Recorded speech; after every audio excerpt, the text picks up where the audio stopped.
Զրուցում են Գիտությունների ազգային ակադեմիայի պատմության ինստիտուտի տնօրեն Աշոտ Մելքոնյանի հետ։ Պարոն Մելքոնյան, ազգային ժողովի բարձր ամբիոնից իշխանական падգամավորներից Արման Եղոյանը անում է հետևյալ հայտարարությունը, որ Տաշիրը Լոռին առհասարակ եղել են Վրաստանի մաս եւ դիմելով ընդդիմությանը ասում է, որ լավ կլինի, որ վրացի падգամավորներն էլ գան ու ասեն, որ դրանք եղել են իրենց հայրենիքը։ Կխնդրեմ պատմական առումով անդրադառնաք այս հայտարարությանը եւ ասեք, թե առհասարակ նմանատիպ հայտարարությունները մեզ համար ինչ հետևանքներ կարող են ունենալ, ինչ նշանակություն կարող են ունենալ եւ նմանատիպ հայտարարությունները ինչի մասին ակնարկ կարող են լինել։ Լոռին դա գուգարած աշխարհի մեկ մասն է կազմում։ Մեծ հայկի թագավորության հյուսիսային նահանգը եղել է գուգարքը։ Գուգարքի գավառների մեջ են եղել այսօր ներկա լորվա տարածքները, ինչպես Տաշիրը, ինչպես Կողբոփորը, ինչպես Տոբոփորը, եւ դա հանրահայտ է մեծ հայկի թագավորության մաս են կազմել, որպես գուգարած աշխարհի 9 գավառներից մի քանիսը։ 12-րդ դարի սկզբին հայ-վրացական զինակցության պարագայում, երբ հայերն ու վրացիները միասին պայքարում էին սելջուկների դեմ, Լոռին անցել է վրացական պետության հսկողության ներքո։ Սկսած Դավիթ Շինարարի ժամանակներից եւ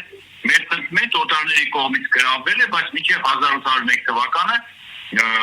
այսպես ընդհատումներով եղել է վրացական պետության կազմում։ Իսկ 1801 թվականին անցել է ռուսական կայսրության կազմի մեջ Քարտլի Կախետի թագավորության հետ միասին։ Իսկ 1918 թվականի դեկտեմբերին հայ-վրացական երկշաբաթյա բախումներ են եղել, կոնֆլիկտ է եղել Լորվա գավառի շուրջ, որը հայտնի է երկշաբաթյա հայ-վրացական բախում կամ պատերազմ անունով, որից հետո դարձել է այդ տարածքը Չեզոք գոտի եւ մինչեւ Հայաստանի Հանրապետության անկումը, մինչեւ 1920 թվականի նոյեմբերի 13-ը Լոռու Չեզոք գոտին եղել է իսկապես որպես Չեզոք գոտի Հայաստանի եւ Վրաստանի կազմում, իսկ 1921 թվականի հուլիսին Բաբյուրոյի որոշմամբ Լոռին տրվել է Հայաստանի Հանրապետության, խորհրդային Հայաստանի, եւ մինչեւ հիմա խորհրդային Հայաստանի անցել է երրորդ հանրապետության։ Սա է պատմությունը։ Թե հիմա ով ինչ է մեկնաբանել, ես ինչ կարող եմ ասել։ Պարոն Մելքոնյան, այնուամենայնիվ նման հայտարարությունները ազգային ժողովի բարձր ամբիոնից ինչպիսի ազդեցություն կարող են ունենալ մեզ համար։ Թե հիմա ինչ ասեմ, դա մասնագիտական որևէ փորձության չի դիմանում։ Նման եզրակացությունը, եթե խոսքը մասնագիտական, գիտական բացատրության մասին։ Հասկանու՞մ եք, դա բացարձակապես գիտության հետ կապ չունի այդ հայտարարությունը։ Իսկ այնուամենայնիվ ազդեցություն կարող է ունենալ բացասական մասով, երբ մենք անընդհատ մեր տարբեր տարածքները վերագրում ենք տարածաշրջանային այլ պետությունների։